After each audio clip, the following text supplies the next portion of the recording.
वो बहुत प्रशंसनीय है, क्योंकि आप जानते हैं कि सहयोग में हमारे कोई भी मेंबरशिप नहीं है, कोई रूल्स नहीं है, कोई रेगुलेशंस नहीं है, ना ही कोई हम लोग उसका रजिस्टर रखते हैं। और ऐसी हालात में कुछ लोग इससे इतने निगडित हो जाएं और इसके साथ इतने मेहनत से काम करें और ये सोचें कि एक जगह ऐसी होनी चाहिए जहां सब लोग आ सकें। अभी तो इनके घरों में ही प्रोग्राम होते हैं, तो इन्होंने मुझसे कहा था, मैंने कहा अच्छा देखो भाई, अगर मिल जाए तुमको कोई जगह तो ठीक है, सबके दृष्टि से जो भी होना है वो अच्छा ही है। पर मेरे विचार से तो दिल्ली के लोगों में बहुत ही ज़्यादा परमात्मा का आशीर्वाद कार्यान्वित हुआ है, क्योंकि जिस तरह से इन लोगों ने काम किया है ये देखकर बड़ा आश्चर्य होता है।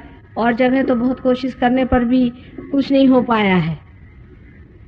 ये सब आप ही का अपना है, आप ही के लिए जगह बनी हुई है और आप ही वहाँ रहेंगे और आप ही उसको इस्तेमाल करें, उसका उपयोग करें।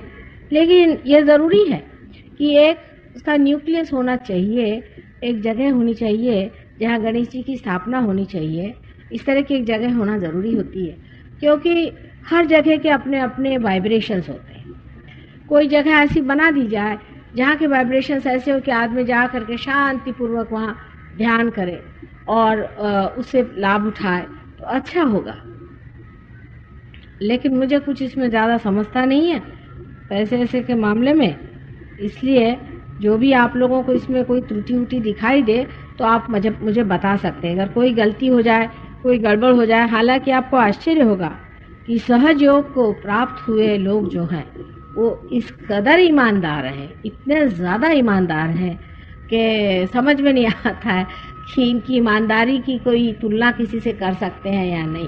किसी भी भय के बगैर ही इतनी ईमानदारी इनमें है और इतनी कर्तव्यपरायणता है और इतना प्रेम और इतनी समरसता आपस में है कि आश्चर्य होता है कि ये विभिन्न लोग हैं, विभिन्न धंधे वाले हैं, कोई सरकारी नौकर हैं, कोई कुछ हैं, लेकिन आपस में एक तरह का इतना प्रगाढ़ प्रेम और इतना आदर कि हम लोग सेंट्स हैं और सेंट्स को सेंट्स की रक्षा भी करनी चाहिए और उनकी प्रतिष्ठा भी रखनी चाहिए। इसका इतना ज़्यादा अंदर से विचार अंदर से आया हुआ है कि बड़ा आश्चर्य होता है। जैसे कि आपके यहाँ पर सुब्रमण्यम साहब हैं और इन्होंने बहुत प्रगति की, सहयोग में बहुत ज़्यादा प्रगति की। और हम देखते हैं कि लोग, जो आदमी प्रगति कर लेता है सहयोग में, उसको अपने ही आप मानने लग जाते हैं। हालांकि वो आदमी इतना प्रेममय होता है, वो कोई चीज़ को कुछ कहता ही नहीं, पर अपने ही आप ऐसे आदमी को मानने लग जाते हैं, क्योंकि उससे ऐसे अच्छे सुंदर से चैतन्य के वाइब्रेशंस आते हैं कि वो मानने लग जाते हैं उसको। वो समझ लेते हैं कि ये आदमी हमसे ज़रा ऊंची स्थिति पे अभी पहुंचा हुआ है और उसके लिए कोई कंपटीशन नहीं होती। उल्टे कंपटीशन यही होती है कि हम इनके जैसे कैसे होंगे, इनके जैसे अच्छे कैसे बनेंगे, इनके जैसे दाता कैसे बनेंगे। सहयोग का जो सबसे बड़ा लाभ है वो यही है कि हमारे अंदर आमूलाग्र बदल हो जाता है। जैसे ही हमारे अंदर प्रकाश आ जाता है वैसे ही हमारे अंदर आमूलाग्र बदल। जैसे कि आप देखते हैं अंधेरे में जब आदमी चलता है तो उसकी चाल ही नहीं समझ में आती, वो कभी इधर टक्कर मारता है, कभी उधर टक्कर मारता है। लेकिन जैसे ही प्रकाश उसके सामने आ जाता है वो जानता है कि उसे कहाँ जाना है, कैसे चलना है, मर्यादाएं जीवन की और सब चीज़ अपने आप बनने लग जाती है। वो स्वयं ही मर्यादा से दूर नहीं हटता है और हमेशा उसको एक तरह से उसके आत्मा के प्रकाश का आभास रहता है और वो उसे छोड़ना नहीं चाहता है। जिस क्षण उसे वो छोड़ देता है उसी क्षण वो देखता है कि उसके वाइब्रेशन छूट गए और उसकी शांति उसकी छूट गई, तो उसको चिपकता जाता है। जैसे कि किसी को अमृत मिल जाए तो फिर वो गंदे नाले में नहीं जाता। लेकिन ये घटना है, ये लेक्चर से नहीं होगा। मैं जानती हूँ इसका लेक्चर देने से कुछ नहीं होगा। ये पाने की बात है। जब आप पा लेते हैं और जब आपका वृक्ष इसमें बढ़ जाता है, जब आप उस स्थिति में पहुंच जाते हैं, तभी ये घटना होती है और तभी आप ऐसे हो जाते हैं।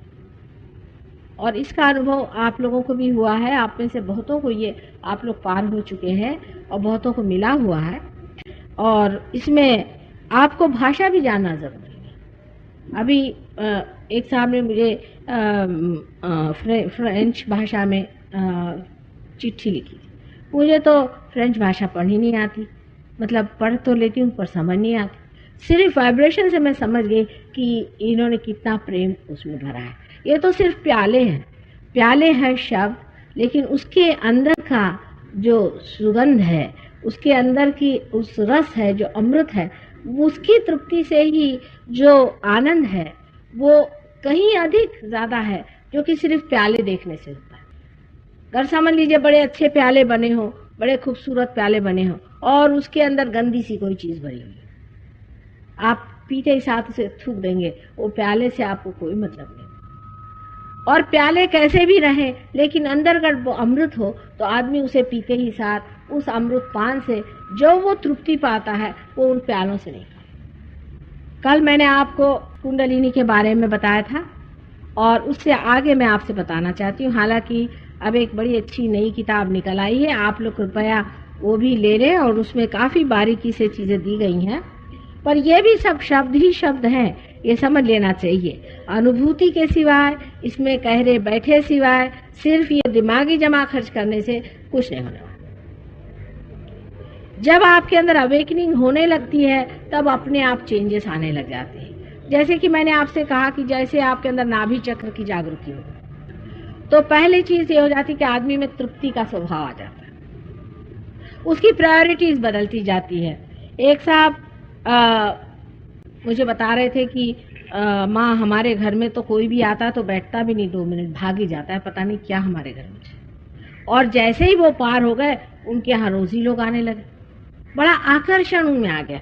तो मैंने कहा कुछ फर्क आया तुम्हें, क्या बात है? कहने हाँ मेरी समझ में आई क्या बात है। कहने लगे कि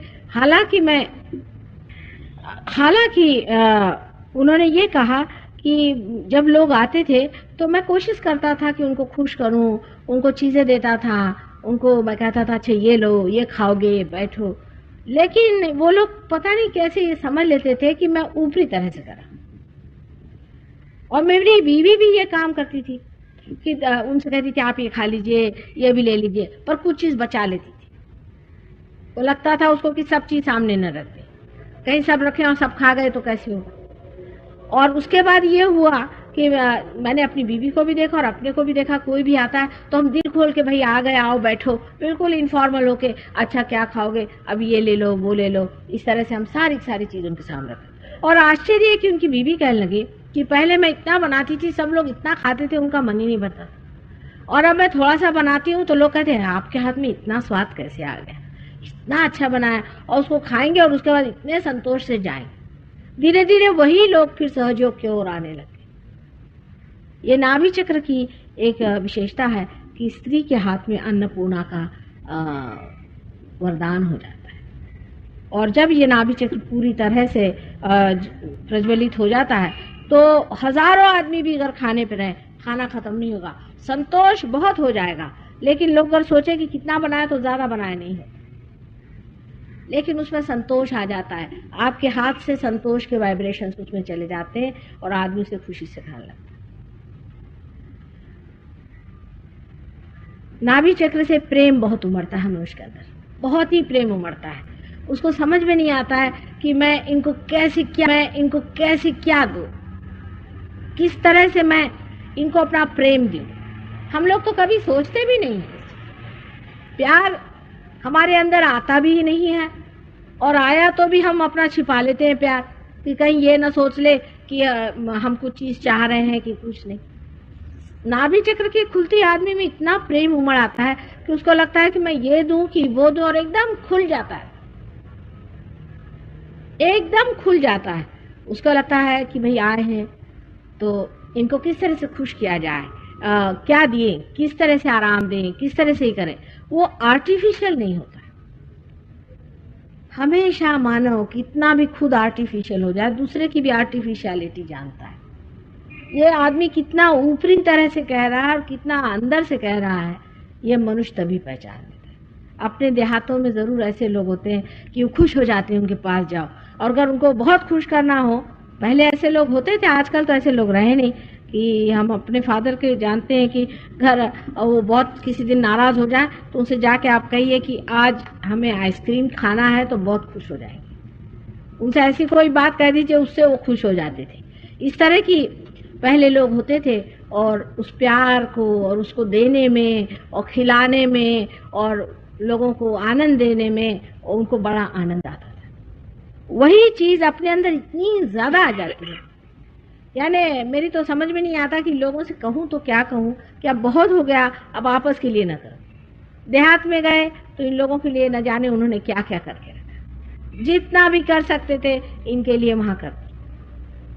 ये अंग्रेज लोग कहते हैं कि हमें कभी नहीं मालूम था कि आपके हिंदुस्तानियों में इतना प्रेम होता है। अब मैंने कहा तुम लोग नहीं हो, तुम में भी तो बहुत प्रेम आ गया है, उनमें भी आ गया है, तुम में भी आ गया है, सब प्रेम का आंदोलन चलता है। हम लोग ज्यादा से ज्यादा अपने बच्चे या बीवी या घर के 2-4 लोगों को प्यार करते हैं, वो भी पता नहीं कितना करते, उसमें भी हमारा अपना बना ही रहता है। लेकिन समझ लीजिए बहुत दिन बाद अपना बेटा आ रहा हो लड़ाई से लड़के, तो फिर हमारा जी करता है कि अब मिले किस तरह से। तब एक बार आती है तबीयत की किस तरह से मिले। उतना ही प्यार सर्वसाधारण ऐसे मुलाकात में भी, अरे वो हैं चलिए उनसे मिल लें, वो यहाँ रहते हैं उनको देख लें, उनकी कोई तकलीफ है उसे उठा लें, ये है तो वो कर लें। इस तरह की चीजें इतनी अंदर में पनपती हैं क्योंकि अपनी आनंद की कल्पना ही बदल जाती है। देने में आनंद आता है, किसी के साथ करने में आनंद आता है। थोड़ी सी भी चीज हो तो आदमी होता है कि ये कर दूं कि वो कर दूं कि ऐसे कर दूं कि वैसे कर दूं। और इसका आनंद हम लोग आजकल आर्टिफिशियली इतना कैलकुलेट करते हैं हर एक चीज को, उसे नहीं आ सकता। तो ये जो प्रेम है जो अपने नाभि में उभरता है, जो हमारे चित्त में फैलता है, इतना ये सर्वव्यापी है और इतना आनंददायी है, इतना शांतिमय है कि आपकी तबीयत खुश हो जाती लोगों से मिलकर। अब मैंने तो ऐसे भी लोग देखे हैं कि जो लोगों से बोर ही होते रहते लोग, हमेशा कोई आया तो फोन पे कहते भाई हम नहीं है घर में, जाइए। भागते रहते, लोगों से भागते रहते सुबह से शाम। कुछ लोग होते भी बड़े बोर हैं, भागते रहते हैं, उसके बाद में अपने से भी भागते रहते हैं। को लगता है क्या करें, 2 आदमी बैठे हैं दोस्त, तो वो बीच में एक कॉमिक पढ़ेंगे, ये एक पढ़ेंगे वो एक पढ़ेंगे, या एक सिनेमा जाके साथ देखें। दोनों में कोई आदान प्रदान नहीं होता है। लेकिन सहयोगियों का ऐसा नहीं, ये लोग कुछ पढ़ते नहीं है, कुछ नहीं, जब साथ बैठे रहते तो सब शांति से अपने साथ बैठे आपस में मजा उठा। अभी क्या करें, कुछ नहीं, बैठे हूँ आपस में मजा उठा रहे। कोई आदमी घर पार हो जाता है। अभी हम कलकत्ते जब गए थे तो होटल में ठहरे थे, वहाँ होटल में एक साहब आए, 3-4 और लोग साथ में रहते थे दूसरे कमरों में, तो मेरे पैर पे आते साथ उसमें से वाइब्रेशंस खूब जोर से शुरू। ये लोग दौड़ते हुए वहां से आए, कहले माँ कौन तुम्हारे पैर पे आ गए। मैंने कहा क्यों, कहले ऊपर से एकदम वाइब्रेशंस आ गए। मैं कहा देखो ये, उसका सुगंध ले रहे हैं, मजा उठा रहे हैं। अब वो आदमी कौन है, जात का कौन है, पात का कौन है, कौन से गांव का है कि कौन से शहर का है कि कौन से देश का, वो उसके पीठ पे वाइब्रेशन, हो क्या मजा है। अब खड़े हुए मजा उठा रहे, वो भी मजा उठा रहे और ये भी मजा उठा रहे। बहुत बार आप देखते होंगे यहाँ जो सहयोगी आप लोगों को मेरे पैर पिलाते, वो अपने ध्यान में आप लोगों का मजा उठा रहा है। फिर मैं कहती अब ध्यान में मजा उठाओ, दूसरों को तो लेना, तुम तो इनका मजा उठाने में लग गए। तो मनुष्य की जो तत्व की कमाई है, उसके तत्व में जो कमाई है, उसका मजा मनुष्य उठाता है। ये ना कि उसकी दुनिया की चीजों पे, कि आपके पास बड़ी मोटरें हैं, कि आपके पास बड़े बड़े मकानात हैं, घर हैं, उससे क्या होगा हमें। पर एक दिल है बहुत बड़ा, और वो जो दिल होता है, वो दिल आपको आश्चर्य होगा कि इस नाभि से चलता है। इसलिए एओर्टिक प्लेक्सस को बहुत से लोग कहते हैं कि it is heart of the stomach. बहुत से लोग कहते हैं एओर्टिक प्लेक्सस को कि ये स्टमक का हार्ट है, एकदम अंदर से दौड़ने लग जाता है। ये चीज रियलाइजेशन के बाद घटित होती है। नाभि चक्र के बहुत ही उपकार है, और जब होता है तो आपको खुद ही लगता है कि मैं कभी इतना मजेदार आदमी नहीं था, मैं ऐसा कैसे हो गया, कुछ समझ में नहीं आता। मैं तो हर समय, मैं भी शायद बड़ा बोल रहा हूँगा और सबको बोर करता रहा हूँगा, लेकिन अब मुझ में क्या मजा आ गया है, और खुद आप अपने से भी बोर नहीं होते। अब अकेले बैठे हुए हैं, बैठे हुए। अब आपको नहीं लगता कि अब बोर हो रहे हैं, आप सिगरेट पियो, बस अपना मजा उठा रहे हैं, बैठे हुए आराम से। आपको मन नहीं करता कि ये चीज करो, वो चीज करो। आदमी ज्यादातर आते इसलिए लगाता है कि वो बोर हो जाता है, वो अपने से बोर होता है, दूसरों से बोर होता है, मनुष्य का कोई उसको आदान प्रदान नहीं रह जाता।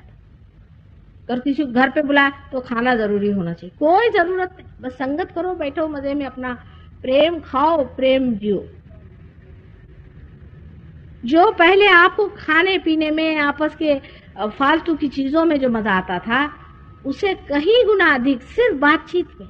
बातचीत भी नहीं हो, बैठे हुए संगति में बैठे, जैसे पता नहीं कब के बिछड़े मिले, शांति आपस में कर रहे। ये चीज आपको नाभि चक्र से मिलती है।